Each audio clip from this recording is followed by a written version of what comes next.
Robert Kiyosaki is an investor, author, and entrepreneur who focuses on financial education. He is the author of the popular book Rich Dad Poor Dad, which has inspired a new wave of entrepreneurs. And today, we're covering my take on Kiyosaki's top rules of money. If you like videos about business, money, and psychology, make sure to subscribe and hit the bell button to not miss any of our value-packed videos. And let's get started. Rule number 1. Know how to separate an asset from a liability.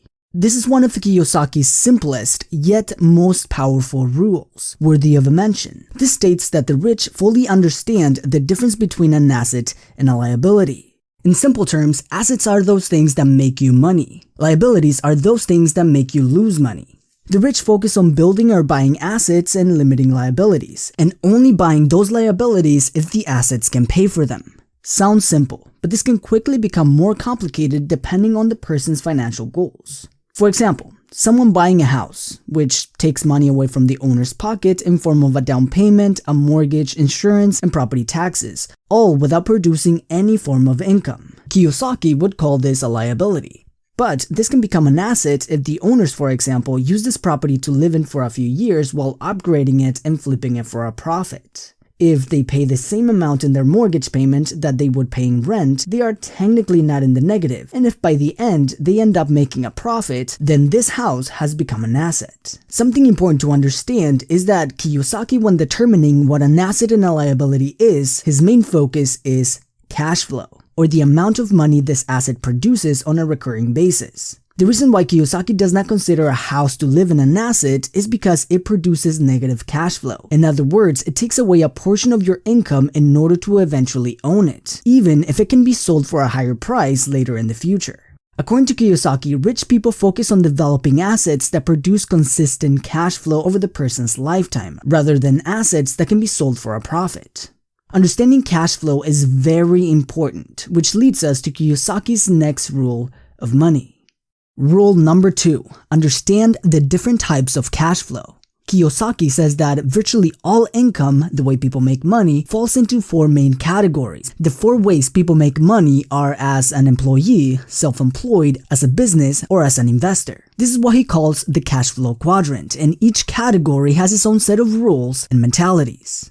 He says that many people start off producing income as an employee working for another company or the government. Although a great way to get started, Kiyosaki says that it is very difficult, if not impossible, to become wealthy in this category. This is where an employee exchanges time for money, but there is only 24 hours in a day, so there is always a limit on how much they can earn. There is a way that someone in this category can become wealthy, and that is by moving to the I quadrant, but we'll talk about that in a second. Kiyosaki also says that there is a particular mindset that is native to this category. He says that the majority of people in the E quadrant prioritize safety over income. People who decide to stay in this category choose the feeling of safety a paycheck provides over potential wealth, which inevitably comes with risk. In the S quadrant, we have the self-employed or small business owner. This category houses those who took the leap and became self-sustained, those who started their own business and began making money on their own. Now, in this quadrant, people typically still exchange time for a chance of profit. In this category, the entrepreneur is likely to work many more hours than the employee, but there's a bigger chance of higher earnings. And this is how many people get started. But the ultimate goal of an entrepreneur in this quadrant is to move out of this category into the big business category. Here is where we turn a business into an asset that produces cash flow. Here is where the small business entrepreneur takes the profits and invests them into hiring people to take care of labor or to build systems that automate functions. Here is where true scalability resides. The owner of the business is no longer the bottleneck of the business. The goal of this category is to have a business that no longer needs the owner in order to operate. The business can grow and generate income regardless of what the owner is doing with his time, turning this business into a true cash flow asset.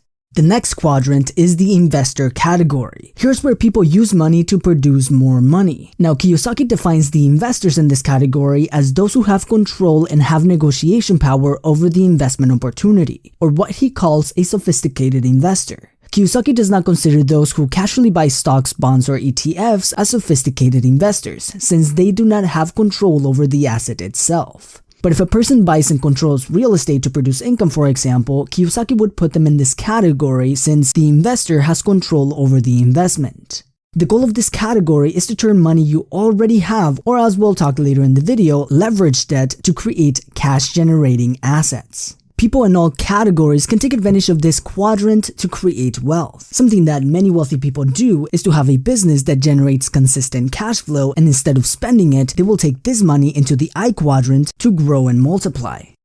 Rule number 3. Understand taxes. Taxes are the biggest expense for most people, but as we probably already know, some people pay more in taxes while others pay much less even when they make more. See, going back to the cash flow quadrant, Kiyosaki shows us that each one of these categories are taxed very differently from each other. An employee has very little control over how they are taxed, and it all depends on how much money they earn. People who make under $9,875 are in the 10% tax bracket, and those who make over $518,000 are over the 37% tax bracket for federal taxes. This is not including state taxes, which can take the total amount paid in taxes to over 40%. There are a few ways that employees can lower their tax bill by either deferring it to be paid later by investing in their retirement accounts or taking advantage of things like medical savings accounts or saving for college. Now, a self-employed person can actually pay more taxes than the average employee. Normally, when a person has a job, the employer pays half of the Medicare and Social Security tax. This means that employees pay 7.65% of their income to Medicare and Social Security tax, and employers pay the other 7.65%. But as a self-employed person or a small business owner, the entrepreneur would have to pay the full 15.3% tax because they are both the employer and the employee. There are a few benefits of owning a business though, and this is the ability to have tax deductions on expenses that are related to the business. For example, if a self-employed person has a home office, they can deduct part of their rent and utilities as a business expense.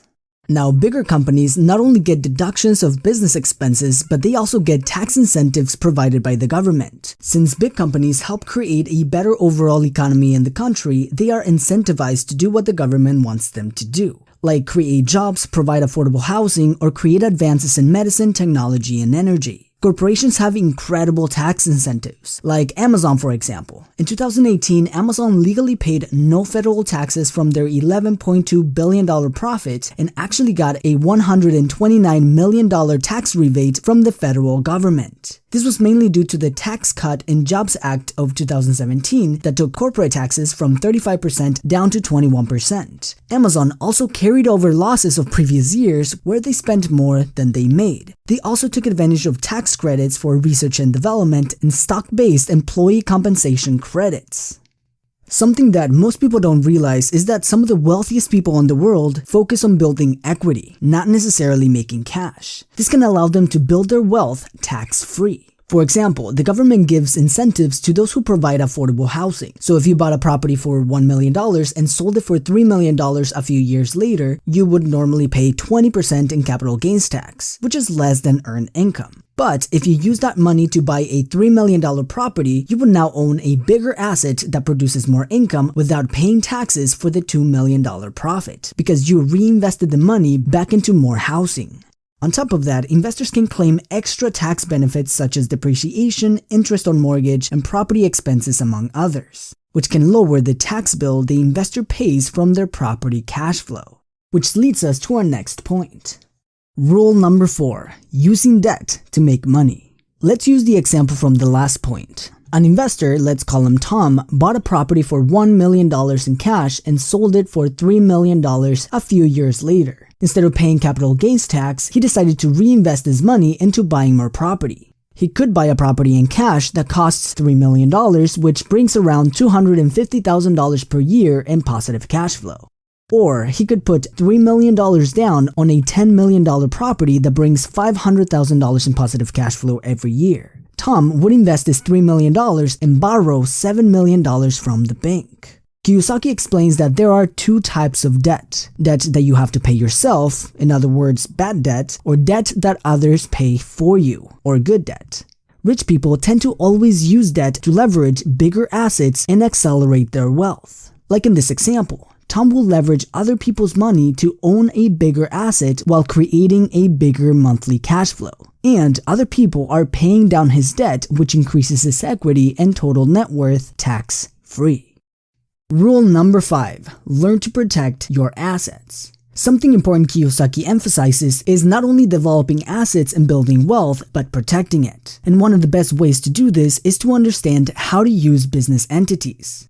When someone starts a business, this business automatically becomes a sole proprietorship. This means that all of your assets are unprotected to a claim. If someone tries to sue your business or you make a bad business decision, your personal assets are exposed, or vice versa. If you are sued or you make a financial mistake in your personal life, people can come after your business and your business's assets. Or if we start a business with someone else with no formal entity, this becomes a general partnership. This can become even more dangerous than a sole proprietorship because this has double liability. If your partner or even your partner's immediate family under his jurisdiction make a mistake, your business's assets and even your personal assets can be exposed to a claim. But of course, there are better ways of doing business. For example, setting up a limited liability company separates your personal assets from the business's assets. So if you make a financial mistake personally, people cannot come after your business or vice versa. If someone tries to come after your company, your personal assets are protected. This works similarly with a limited liability partnership where the business entity is separated from the owner's personal assets. Rule number 6. Get rid of cash. Back in 1971, the United States and soon the rest of the world went from the gold standard, where money was backed by gold reserves, and was replaced with what is known as fiat money, not backed by any commodity. Money is now controlled by the central bank, and we have what is known as inflation. This is when money loses value every year. As more money is being created, the value of each individual dollar also decreases. This is one of the reasons why Kiyosaki recommends getting rid of cash that loses value and trade it for assets that generate cash flow while appreciating in value. And these were my top 6 ideas about money from author Robert Kiyosaki.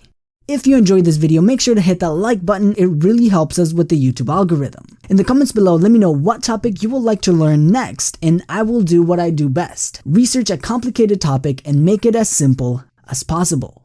And as always, thank you for watching, and I will see you in the next video.